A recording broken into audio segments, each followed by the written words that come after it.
నెల్లూరు బారాషాహి దర్గాలో రొట్టెల పండుగ అంటే ప్రపంచవ్యాప్తంగా పేరు పొందింది.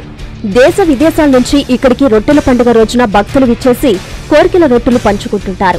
అంతటి విశేషమైన రొట్టెల పండుగ సందర్భంగా నెల్లూరు బారాషాహి దర్గాలో ఏర్పాట్లపై అధికారులు మీనమేషాలు లెక్కిస్తూ నత్తనడక అవలంబిస్తున్నారు. రొట్టెల పండుగ సందర్భంగా దర్గాలో వసతుల ఏర్పాటు అంతంత మాత్రంగానే ఉంది. దీంతో రొట్టెల పండుగకు లక్షలాదిగా తరలివచ్చే భక్తులకు వసతుల కల్పన ప్రశ్నార్థకంగా మారింది. దీనికి తోడు ప్రస్తుతం కురుస్తున్న వర్షాలు తీవ్ర ఇబ్బందులు తలెత్తించేలా ఉన్నాయి. వివరాల మేరకు మత సామరస్యానికి ప్రతీకగా బారాషాహి దర్గా వద్ద జరుపుకునే రొట్టెల పండుగ ఈ నెల 29వ తేదీన అట్టహాసంగా ప్రారంభం కానుంది. అంటే మరో 5 రోజుల గడువు మాత్రమే ఉంది. ఈ గడువులోపు లక్షలాదిగా తరలివచ్చే భక్తులకు అన్ని ఏర్పాట్లు చేస్తారా అన్నది ప్రశ్నార్థకంగా మారింది. దర్గా ప్రాంగణంలో నిలిచిపోయిన పలు అభివృద్ధి పనులతో పాటు ప్రస్తుత వర్షాలకు అపరిశుభ్ర వాతావరణం ఈ ఏడాది అసౌకర్యానికి గురిచేసేలా ఉన్నాయి. ఏర్పాట్లపై అధికారులు నత్తనడక అవలంబిస్తున్నారు. ఇప్పటి వరకు రొట్టెల పండుగకు సంబంధించి వసతుల కల్పనలో మీనమేషాలు లెక్కిస్తున్నారు. రొట్టెల పండుగకు వచ్చే భక్తులకు మొండి స్వాగత ద్వారాలు సమస్యలతో ఆహ్వానం పలుకుతున్నాయి. అభివృద్ధి పనుల్లో భాగంగా దర్గా విస్తరణం, ప్రయాణికులకు వసతి గృహాలు, వంటశాల, మసీదు నిర్మాణం, ఈద్గా గోడ నిర్మాణం, స్వాగత ద్వారాలు ఏర్పాటు ప్రతిపాదనలను చేశారు. అందులో ఈద్గా గోడ నిర్మాణం పూర్తి కాగా కాంట్రాక్టర్కు బిల్లులు చెల్లించలేదు. దీంతో వసతి గృహాలు, వంటశాల భవనాలకు స్లాబ్ వరకే పూర్తయి అసంపూర్తిగా దర్శనమిస్తోంది. స్వర్ణాల చెరువు ఘాటు వద్ద కూడా అపరిశుభ్రంగా ఉంది. అలాగే నీటి కొలను, చిన్నపిల్లల పార్కు కళావిహీనంగా వెక్కిరిస్తున్నాయి. దీంతో వినోదం కరువనే చెప్పవచ్చు. పరిసరాలు అపరిశుభ్రంగా దర్శనమిస్తున్నాయి. దర్గా ప్రాంగణం ప్రస్తుతం కురుస్తున్న వర్షాలకు తడిచి ముద్దైంది. ఈ క్రమంలో భక్తులు ఇబ్బందులు పడే అవకాశాలు ఎక్కువగా ఉన్నాయి. అదేవిధంగా విశ్రాంతి గదుల్లో హుండీల్లో దర్గాకు సంబంధించిన సామాను, హుండీలు పెట్టడంతో అక్కడంతా అస్తవ్యస్తంగా ఉండడంతో పాటు అపరిశుభ్రం పేరుకుపోయి ఉంది. ఈ క్రమంలో భక్తులకు విశ్రాంతి హాల్లో వసతి లేదని చెప్పవచ్చు. ఈ నేపథ్యంలో భక్తులకు అధికారులు మెరుగైన వసతులు కల్పించాల్సి ఉంది. ఇకపోతే రొట్టెల పండుగను నెల్లూరు ఎంపీ ఆదాల ప్రభాకర్ రెడ్డి పర్యవేక్షిస్తున్నారు. ఈ మేరకు కేవలం ఒక్కసారి మాత్రమే దర్గాలో సమావేశం నిర్వహించారు. ఆ తర్వాత దర్గా వైపు చూసిన దాఖలాలు లేవు. ఇదిలా ఉంటే పండుగ ఆరంభం నుంచి ఆదాయం వక్ఫ్ బోర్డు పొందుతుంది. ఖర్చులు మాత్రం నగరపాలక సంస్థ భరిస్తోంది. ఈ ఏడాది కూడా 2.8 కోట్ల రూపాయలు మంజూరు చేశారు. గత ఏడాది వక్ఫ్ బోర్డు ముందుగా వేలం ద్వారా 1.3 కోట్ల రూపాయలు సంపాదించుకుంది. ఈ ఏడాది రొట్టెల పండుగకు మార్చి నెలలోనే 1.5 లక్షలకు వేలంపాట నిర్వహించి ఆదాయం పొందింది. ఇలా ఆదాయం బోర్డు పరమవుతుండగా నిర్వహణ ఖర్చులు మాత్రం కార్పొరేషన్ భరిస్తోంది.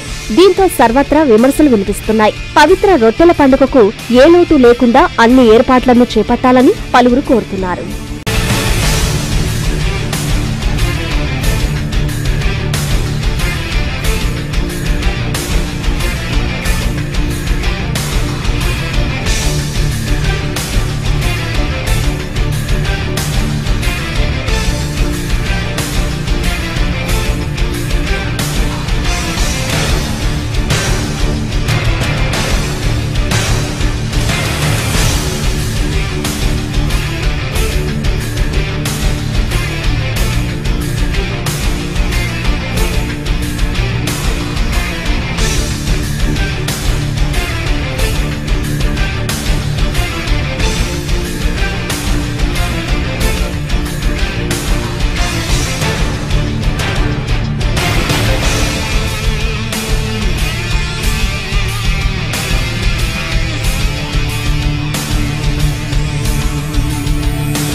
రాష్ట్ర వ్యాప్తంగా